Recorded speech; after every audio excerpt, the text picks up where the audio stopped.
जय हिंद दोस्तों, स्वागत है आपका हमारे YouTube चैनल पर। दोस्तों, इस वीडियो के अंदर हम डिस्कस करेंगे, बहुत सारे लोगों के कमेंट आए थे, हमें रिक्वेस्ट की गई थी कि सर हमने एफडी करवा रखी है बैंक के अंदर, जो कि पुरानी एफडी करवा रखी है। जैसे कि आपको पता होगा, जब लॉकडाउन हुआ था तो जो एफडी के रेट्स वगैरह थे बहुत ज़्यादा डाउन आ गए थे। सेविंग अकाउंट और एफडी अकाउंट का जो ब्याज में कोई ज़्यादा फर्क नहीं था, 4% 5% तक आपको एफडी का जो इंटरेस्ट है दोस्तों वो मिल रहा था। अभी रिसेंट में क्या हुआ, जैसे ही आरबीआई ने रेपो रेट बढ़ाई, लोन के जो है रेट बढ़े, इसके साथ में ही एफडी का ब्याज है वो भी बढ़ गया है। अब दोस्तों आपको 8% तक 9% तक अभी एफडी का इंटरेस्ट है, काफ़ी सारे बैंक देने लग गए हैं। लेकिन अभी तक जो लोगों ने एफडी पहले से करवा ली थी 5% 6% के अंदर, वो लोग अब पूछना चाहते हैं, समझना चाहते हैं कि सर क्या अब हम उन एफडी को तोड़ करके नई एफडी कराते हैं तो इनकम टैक्स डिपार्टमेंट इस ट्रांजैक्शन को किस तरह से देखता है, किस तरह से काउंट करता है। तो मैं आपको क्लियर कर दूं दोस्तों, अगर आप सेम बैंक के अंदर, अगर आपने for example state bank of India के अंदर आपकी एफडी थी कोई 8 लाख रुपए की, वो आपके 5% रेट ऑफ इंटरेस्ट पे आपने करवा रखी थी। अब क्या हुआ दोस्तों, 8% इंटरेस्ट अगर आपको मिल रहा है तो आप उसको एफडी को तुड़वाना चाहेंगे, तो वहाँ पे आपको पीनल इंटरेस्ट देना पड़ेगा, जो कि 0.5 से 1% तक हो सकता है। तो आपको ये देखना है कि दोस्तों 5% की जगह 4% आपको वहाँ पे इंटरेस्ट मिलेगा। अब आप जब नई एफडी करवा लेंगे तोड़ को, तो जब दोस्तों जो आपकी वो एफडी ब्रेक हो जाएगी तो आपके सेविंग अकाउंट में वो पैसा ट्रांसफ़र हो जाएगा। और जब आप नए बढ़े हुए इंटरेस्ट रेट पर जब आप नई एफडी करवाएंगे तो सेविंग अकाउंट से वही पैसा आपके जो एफडी अकाउंट में नई एफडी क्रिएट हो जाएगी। तो सबसे पहले मैं बता दूं दोस्तों, ये रिन्यूअल ऑफ एफडी नहीं माना जाएगा, ये आपकी न्यू या फ्रेश एफडी ही मानी जाएगी। तो इनकम टैक्स डिपार्टमेंट में जो ये सूचना जाती है दोस्तों, जैसे मैंने एग्जांपल दिया 8 लाख रुपए का, 8 लाख रुपए की एफडी तोड़ के आपने नई 8 लाख रुपए की एफडी अगर करवा ली है तो टोटल आपके पूरे साल के अंदर 16 लाख रुपए की एफडी काउंट हो जाएगी। तो इससे क्या होगा दोस्तों कि आपको जो नई वाली 8 लाख की एफडी होगी उसके ऊपर आपको ज़्यादा इंटरेस्ट मिलेगा, 8% इंटरेस्ट मिलेगा। अगर मान लो आपको 1% पीनल इंटरेस्ट भी लगता है तो एक्स्ट्रा आपको 2% फिर भी बेनिफिट होने वाला है। तो 8 लाख रुपए के ऊपर आपको 16,000 रुपये का बेनिफिट हो जाएगा। लेकिन 8 और 8 16 लाख हो गई दोस्तों। सेम फाइनेंशियल ईयर अगर आपका है तो 10 लाख से ऊपर आपकी एक लिमिट क्रॉस हो गई है, इनकम टैक्स डिपार्टमेंट को ये सूचना चली जाएगी कि भाई साहब ने 16 लाख रुपए की एफडी हमारे पास कराई है। अब क्या होगा दोस्तों, इनकम टैक्स डिपार्टमेंट, जैसे कि आपको पता होगा, सबसे पहले तो आपको आईटीआर फाइलिंग का देखता है कि इस व्यक्ति ने इस साल की, ऐसे नहीं है दोस्तों 16 लाख की एफडी कराने के हैंड टू हैंड ही आपको ये नोटिस आ जाएगा, ऐसा नहीं है दोस्तों।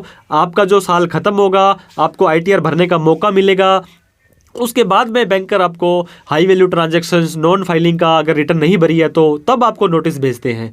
तो आपने दोस्तों 8 और 8 16 लाख की एफडी करवा ली है और आपने अपनी आईटीआर भी टाइम से भर दी है, जो भी आपकी इनकम थी आपने दिखा दी है। तो इस केस में क्या होगा, बहुत ज़्यादा चांसेस तो ये होते हैं कि नॉन फाइलिंग का नोटिस आपको ना आए। अगर आपकी इनकम इस तरह से जस्टिफाई हो रही है तो आपको वो नोटिस नहीं भेजते हैं। इन केस दोस्तों आपको नोटिस भेजकर पूछ लिया जाता है कि 16 लाख रुपए की एफडी का क्या सोर्स था, आपके पास वो पैसा कहाँ से आया था। तो हो सकता है जो पहले वाली 8 लाख रुपए की एफडी थी दोस्तों वो साल 2 साल पहले से चल रही हो, तो वो आपकी 8 लाख रुपए पे काउंट होगी नहीं। अगर आउट ऐसा होता है तो आपको नोटिस नहीं आएगा। अगर सेम ही ईयर में आपकी दोनों एफडीयाँ करवाई है तो आप उनको ईजिली एक्सप्लेन कर सकते हैं, सर जो मेरी पहले वाली एफडी थी वो मेरी सेविंग से थी, मेरे गिफ्ट से थी, मेरे लोन से थी, क्योंकि आपने पहली एफडी का तो सोर्स रखा होगा। और जो दूसरी एफडी है दोस्तों वो आप इजीली बता सकते हैं कि मैंने पहले वाली एफडी ब्रेक की थी, उसके बाद में वही पैसे की मैंने दोबारा एफडी करवा ली है। और दूसरा एग्जांपल मैं देना चाहूँगा दोस्तों, अगर आपने स्टेट बैंक ऑफ इंडिया के अंदर 5% की एफडी करवा रखी थी, लेट्स सपोज 8 लाख रुपए की, और अब आपको कोई दूसरा बैंक, कोई प्राइवेट बैंक है, कोई आईसीआईसी का बैंक, एचडीएफसी बैंक है, वो आपको 8% तक की दोस्तों अगर इंटरेस्ट रेट दे रहा है तो आपका सेम बैंक नहीं हुआ, ये आपका अलग बैंक हो गया है। तो इस मामले में क्या होगा दोस्तों, वो 8 लाख रुपए की जो एफडी है आप एसबीआई से क्लोज करवाएंगे अगर, तो ये ट्रांजैक्शन आपकी यहाँ पे खत्म हो गई। और दूसरी एफडी अगर आप स्टेट बैंक ऑफ इंडिया के अलावा दूसरे बैंक में करवाते हैं ज़्यादा इंटरेस्ट रेट जहाँ पे आपको मिल रहा है, तो उसमें क्या होगा दोस्तों, वो न्यू या फ्रेश एफडी मानी जाएगी, वो तो आपको पता ही है। तो इस तरह से वो भी 8 लाख रुपए की एफडी वहाँ नए बैंक में हो गई, तो ये 10 लाख रुपए से कम की एफडी दोस्तों आपकी काउंट होती है।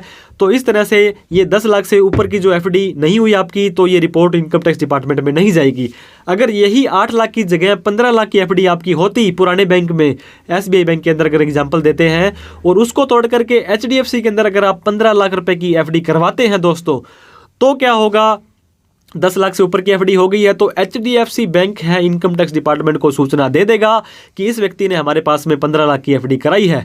अब आपसे इनकम टैक्स डिपार्टमेंट पूछ सकता है कि ये 15 लाख रुपए आपके पास कहाँ से आए थे। अगर आपकी ये पुरानी एफडी थी, उस साल के अंदर नहीं थी, तो आपको क्या होगा दोस्तों, आपको इजीली एक्सप्लेन कर सकते हो कि मैंने जो एसबीआई की मेरी एफडी क्लोज की थी, ये मेरा पैसा ट्रांसफ़र हुआ है एचडीएफसी में, और वहाँ से मैंने मेरी जो है नई एफडी करा ली है।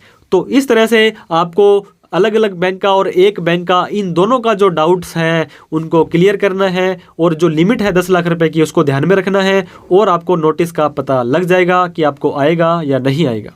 तो आपको अपना जो, जब भी आप एफडी ब्रेक करेंगे, उसका जो भी सर्टिफिकेट्स होता है, कोई भी अकाउंट की स्टेटमेंट आपको ट्रांसफ़र होती है, तो उसको साथ में रख लेना है, ताकि इनकम टैक्स वाले दोस्तों ऐसे नहीं है कि आपको नोटिस भेजेंगे, सीधा का सीधा टैक्स लगा देंगे, अपने को फांसी लगा देंगे, ऐसा नहीं होता है।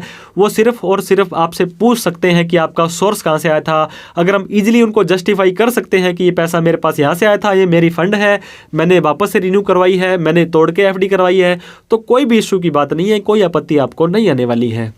तो इस तरह से दोस्तों, अगर आपको ज़्यादा इंटरेस्ट रेट मिल रहा है, आपको कुछ बेनिफिट हो रहा है, और पुरानी एफडी का पिनल इंटरेस्ट को भी कैलकुलेट आप कर लें, उसको मिलाने के बाद में, उसको एडजस्ट करने के बाद में भी आपको कुछ बेनिफिट हो रहा है, तो आपको ज़रूर ऐसा काम कर लेना है, ताकि आपको हायर इंटरेस्ट है, हायर इनकम है, वो आपको मिल जाए। साथ के साथ में दोस्तों, ये जो ज़्यादा इनकम, ज़्यादा इंटरेस्ट मिलेगा, वो आपकी इनकम में भी जुड़ेगा, आपको ITR भी भरनी पड़ेगी, अगर आपको टैक्स भी देना पड़ सकता है, आपकी सारी इनकम को मिला करके आपका टैक्स स्लैब कैसा है, उसके बावजूद भी सारी कैलकुलेशन करने के बाद में भी आपको लगता है कि कहीं ना कहीं मैं बेनिफिट में रहने वाला हूँ, मुझे 2 रुपये का ज़्यादा इनकम आने वाली है, तो आप अनडाउटेबली, निसंदेही ये जो एफडी ब्रेक करके नई एफडी बना सकते हैं, कोई दिक्कत वाली बात नहीं है। तो आशा करते हैं ये डाउट आपका क्लियर हो गया होगा कि सर हम एफडी तोड़ करके नई बनाए या ना बनाए।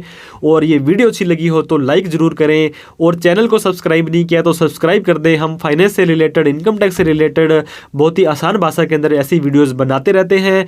और अब इस वीडियो को उन सभी लोगों में भी आपको शेयर करना है जो चाहते हैं नई एफडी करवाना, लेकिन कन्फ्यूज है कि करवाएं या ना करवाएं। तो थैंक यू सो मच दोस्तों। जय हिंद, जय भारत।